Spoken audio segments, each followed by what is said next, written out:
ஓம் சாய்ராம். என் அன்பு செல்லுமே, உன் வீட்டிற்குள் எதுவுமே நல்ல காரியங்களே நடக்கவில்லை. நடந்து பல ஆண்டுகள் ஆகிவிட்டது.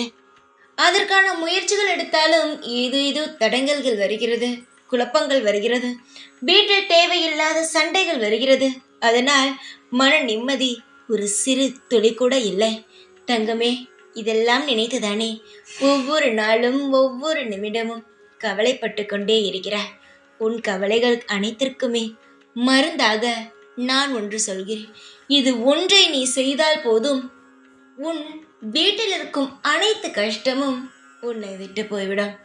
அடுத்தவர்கள் தந்தார்கள் என்று கையில் கட்டியிருக்கும் கயிறையும், அடுத்தவர்கள் தந்தார்கள் என்ற கோவில் 90 குங்குமத்தையும் உன் வீட்டில் வைத்திருப்பதை முதலில் எடுத்துவிட. இது எப்பொழுது எடுக்கிறாயோ அந்த நொடியிலிருந்து உன்னுடைய வாழ்க்கையில் சண்டை சச்சரவு இல்லாத நிம்மதிகரமான அனைத்து நிகழ்வுகளும் நிம்மதியாக வாழ்க்கையும் அமையும். சண்டைகள் இருக்காது, கஷ்டங்கள் வராது. ஏதோ ஒரு மாற்றம், நல்ல மாற்றம் உன்னுடைய வாழ்க்கையில் நடக்கும்.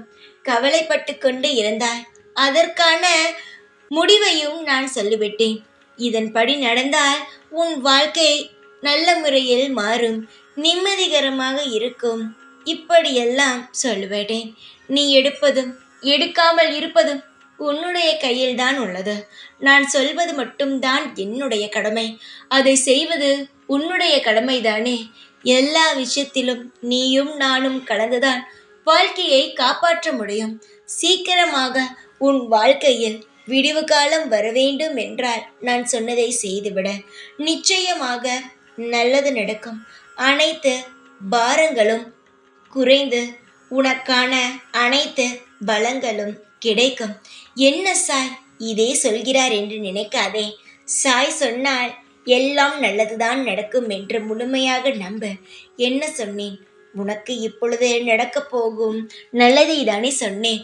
அதற்கான உன்னுடைய வாழ்க்கையில் இருக்கும் தீய சக்தியை அழிக்கத்தானே நான் ஒரு வழி சொன்னேன். செய்துவிட. சீக்கிரமாக அனைத்தும் நல்ல முறையில் நடக்கும். எப்பொழுதும் உன் கூடவே இருப்பேன் என்ற சாய்நான். ஓம் சாய்ராம்.